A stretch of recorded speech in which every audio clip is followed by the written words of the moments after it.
All right, good morning, everyone. Well, Happy New Year.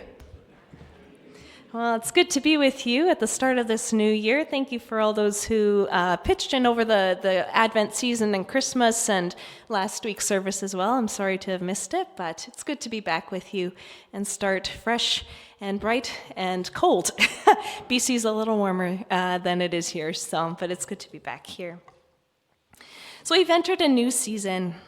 We have turned our calendars. Some of us have burned our calendars. Does anyone actually take part in that tradition? No, okay, I don't either. I've never done that. I don't know if I could do that. That's a little strange. Growing up, I always had beautiful and bright calendars with pictures that I would save for many, many, many years. So the thought of burning them never crossed my mind. But I heard that that's a tradition that some people follow. So, okay. So we've turned and burned our calendars. And I imagine many of us are ready and hopeful for better things to come in 2025. And I hope you had a good chance last week to reflect on the year that we've had together. And again, I'm sorry that we missed it, but I hope that was a blessed and just a good time to share our stories about the year together. So in the liturgical calendar, we've moved from Christmas, or as some people call it, Christmastide, to the season of Epiphany, which officially begins tomorrow, January 6th. So when I grew up, I grew up knowing very little about Epiphany. My parents knew some of it because they grew up Catholic, and in the Catholic Church, it's quite a big deal, especially in Austria, where my parents grew up. But for some, it wasn't just a holiday. I lost my spot now. Thinking of Austria, my brain tends to do that. So growing up for me, though, besides what I heard from my parents at home, it wasn't a holiday or a holy day that the churches that we grew up going to spent a lot of time recognizing. But for some Christians, some Christ followers, Epiphany is more than one day in the calendar, this day when we celebrate this visit of the wise men to the baby Jesus. This is the starting point, but there is more. It is actually this whole season, this whole period between Christmas and Lent, in which we celebrate the incarnation of the divine, the revelation or the epiphany of God in Jesus Christ. Emmanuel, God with us.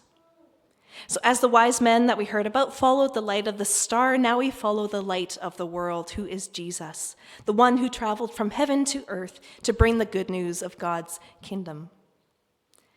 So in recent years, I've come to view this season as a breath of fresh air. It offers in my soul a bit of a lightness.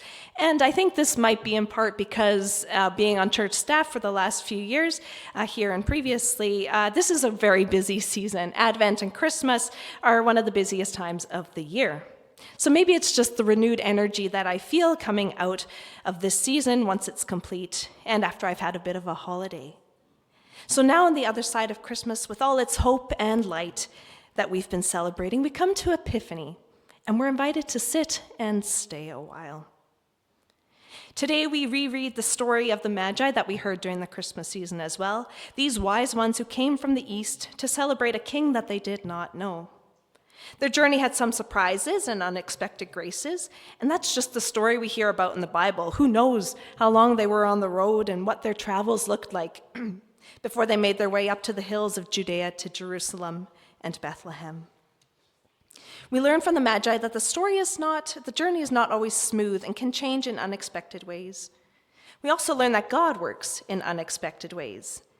Journeys require trust in the one who guides us and lights the way for us, and require trust in the communities we travel with and help light the way. In this season of Epiphany, we remember that Jesus isn't just walking ahead of us. Jesus walks with us. That is what the incarnation is all about, and that's what we are all about. What a mystery that God became flesh and dwelt among us. And now the church exists to be the hands and feet, the heart of the divine enfleshed in this world. So this morning, I'd just like to share a few observations from this text as we embark on our Epiphany journey for the next few weeks. So what does Epiphany teach us? So God moves in unexpected places, and we'll begin with the Magi. So the Magi, this is a Greek word, and it means astrologer, or members of a particular class of priests from Persia or Arabia, so from the east of Judea, where the Christmas story takes place. These strangers, these wise ones from an elite class, saw some sort of astrological phenomenon in the sky, and like any good scientists, or priests for that matter, they wanted to know more. So they started following. I imagine they just assumed that this phenomenon meant something big was happening, as in perhaps the birth of royalty. So how surprised they must have been when they approached the current monarch, King Herod, and their inquiry was met with fear and anxiety.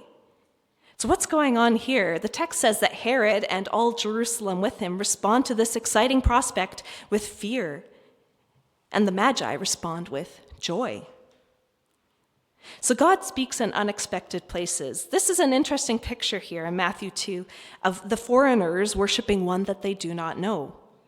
Their intuition led them to embrace mystery, but not without using their gifts to ascertain a direction and a way forward.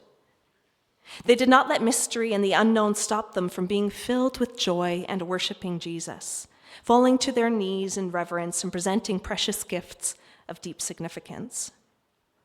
So God moves in unexpected, yet sometimes totally intentional ways. And note, I say sometimes. There's not always a reason for everything. But here, the gifts that are chosen and that the text tells us are chosen for the baby Jesus, and they're gifts of the earth that are significant for various reasons to do with ritual. So as we know, the gold is a gift from the earth's depths, priceless and reserved for the best of occasions and often presented to the divine. Frankincense, harvested from trees, it's an aromatic resin that offered healing properties and was also used to calm stress. And I read that it was often used for mothers and new babies to calm them both. And the myrrh, also a resin used in medicine and also in ancient burial practices. So these are gifts that symbolized honor and healing and sacrifice. Sure, they're not the most practical gifts. Mary might have been pondering a few things in her heart that night, like, what am I going to do with these? Joseph, here, take them. But these gifts were noteworthy enough to catch the attention of the readers of Matthew's gospel. This was an important occasion worthy of these kinds of gifts and graces that symbolized the life that this special baby would have. So gifts come in unexpected places. As I was reading and looking at this passage, Matthew's gospel is the only one that contains the story of the astrologers, the Magi. And it's a curious placement here. In my reading, usually it's Luke's gospel that talks about the nations or the Gentiles coming to know God and being drawn into the fold. So I haven't yet found a satisfactory answer for why this story is here in Matthew. I'll do more reading on that. But something drew these wise ones from far away, and something prompted them to this act of worship. I think they were paying attention. This group of wise ones knew something beautiful and special and important was happening, and they wanted to take part. Even if that meant traveling through desert and wilderness to find a baby and his parents in the corner of a home that was not their own, the humblest of thrones for the humblest of kings. So where do you meet God, and where do you find God's gifts? This little story of the Magi gives us a glimpse of who God is and how God works. Like the story that we heard read for the children, God is many things, and God can be found in many places. And God meets us, even if we're not looking for them, and even if we don't know God. There are gifts and graces for the way.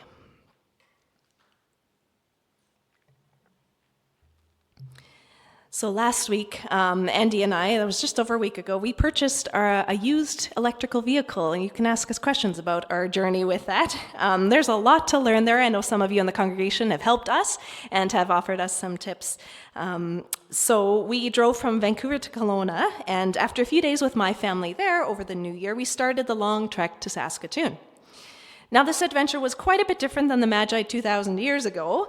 I know a little bit about West Asian geography and ancient languages, so I can confidently guess that polar vortex was not in their vocabulary.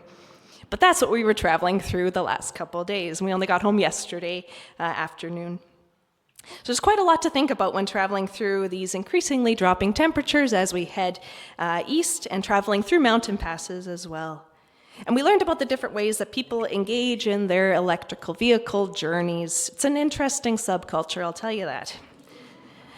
Some folks hog the chargers for more than the allotted time, it happens, and then some others will literally chase those people away and out of the charging spot. Some folks will ask to use the spot for 5 minutes, and if they're reaching dangerously low levels of battery power. Some folks say, yes, that was us, because we're like, well, what else are we going to do? Say, no, I guess we could have. And I'm more than certain that some other people say, oh no, get back to the back of the line. Gifts and graces for the way, or cold shoulders and shrugged shoulders saying, should have prepared better. So like I said, we learned a lot in those few days, and thankfully we made it home safely yesterday, following that little light that indicated our battery level and increasingly dropping lights. But we did make it home, not without a few detours, unexpected bumps on the road, and many cold hours. But there were graces for the way. When it's minus 15 degrees and we're at the top of the Rockies, waiting for our turn to charge our used but new to us very exciting new car, sitting under a clear starlit sky, bundled up, chuckling over the interaction we just witnessed between those two men at the charging station, sharing our thoughts and feelings of the holiday we just had with my family, and in all of this, just creating core memories of our first Christmas together as a married couple, gifts for the way, and it really was beautiful. So again, God works in unexpected ways, and we meet God in unexpected places, in the stars above the desert hills or the starlit sky above the long road home, in a road well-traveled and in the road that is new and unfamiliar. There are travelers along the way searching, strangers longing to be known. There are stories buzzing all around us, and by God's good grace, we get to take part in a few of them. And I really like what Dwight shared. The other no longer is the other once we get to know them. So in this Epiphany season, may we dwell in the beauty of the light that we have received, the one that we've been celebrating these past few weeks. Let's sit a while, and in these dark days, remind ourselves and those around us that God is present, enfleshed in us, and continuing to guide us home into new lands and unexpected joys. So as I close here and as we move on to communion, I'd like to read this poem, For Those Who Have Far to Travel. It is one of my favorite Jan Richardson poems. It's from her book, Circle of Grace, and it's written for this special day in this season of Epiphany. So this is a blessing, this is a prayer as we move to the communion table. For those who have far to travel, if you could see the journey whole, you might never undertake it, might never dare the first step that propels you from the place you have known toward the place you know not. Call it one of the mercies of the road that we see it only by stages as it opens before us, as it comes into our keeping step by single step. There is nothing for it but to go, and by our going take the vows the pilgrim takes, to be faithful to the next step, to rely on more than the map, to heed the signposts of intuition and dream, to follow the star that only you will recognize, to keep an open eye for the wonders that attend the path, to press on beyond distractions, beyond fatigue, beyond what would tempt you from the way. There are vows that only you will know, the secret promises for your particular path, and the new ones you will need to make when the road is revealed by turns you could not have foreseen. Keep them, break them, make them again. Each promise becomes part of the path. Each choice creates the road that will take you to the place where at last you will kneel to offer the gift most needed, the gift only you can give, before turning to go home by another way. Amen.